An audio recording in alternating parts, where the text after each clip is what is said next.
Hello bachon, let's read the question. The question says a musical instrument produces frequencies 256 hertz, 500 2 hertz, 1020 hertz and 1280 hertz.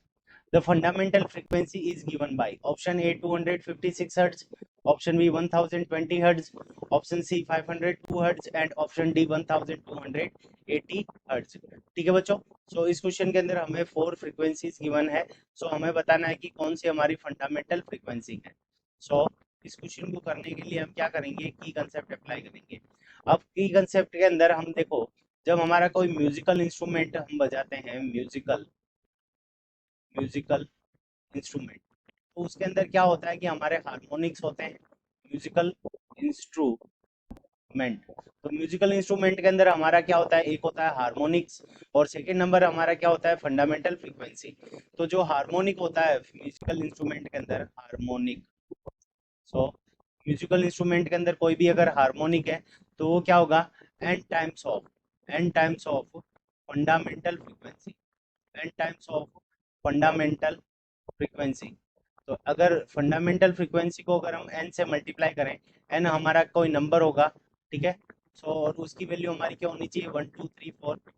So frequency, fundamental frequency को अगर हम N से multiply करें, तो अगर हमारे पास में हार्मोनिक आ जाए तो वो हमारा हार्मोनिक होगा, और जो एन से मल्टीप्लाई करने से पहले होगा वो हमारी क्या हो जाएगी, फंडामेंटल फ्रीक्वेंसी होगी। और यहाँ पे जो एन की वैल्यू होती है वो क्या होनी चाहिए, 2 3 4 5, ऐसे हमारे क्या होने चाहिए, इंटीजर्स होने चाहिए। तो यहाँ पे देखो हमें क्या दे रखा, 1280 हर्ट्ज। तो अगर हम 256 को अगर हम 5 से मल्टीप्लाई करें, 256 को 5 से मल्टीप्लाई करें तो हमारे पास में कितना आ जाएगा, 1080 हर्ट्ज। अगर हमारा 256 हर्ट्ज है, उसको मल्टीप्लाई करेंगे तो यहाँ पे 256, ये हमारी क्या हो गई, फंडामेंटल। तो ये हमारा क्या हो गया, फंडामेंटल। तो ये हमारी फंडामेंटल फ्रीक्वेंसी हो जाएगी।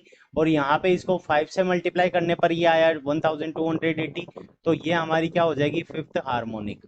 तो ये हमारा क्या हो जाएगा, फिफ्थ हार्मोनिक। तो ये हमारा फिफ्थ हार्मोनिक है। और 1280 हर्ट्ज ये हमारा फिफ्थ हार्मोनिक हो जाएगा।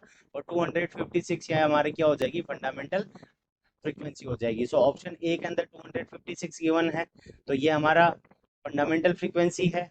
ऑप्शन डी फिफ्थ हार्मोनिक है, और यहाँ पे 256 का ये मल्टीपल नहीं है, तो ये हमारा कैंसिल हो जाएगा। और 502 भी इसका क्या है, मल्टीपल नहीं है। अगर यहाँ पे 512 होता, तो 512 जब होता तो ये हमारा क्या हो जाता, सेकंड हार्मोनिक हो जाता। उस कंडीशन के अंदर ये हमारा क्या होता, second harmonic.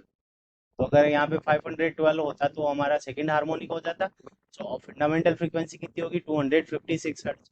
So option A is the correct answer of this question. I hope you understood it well. Best of luck, thank you.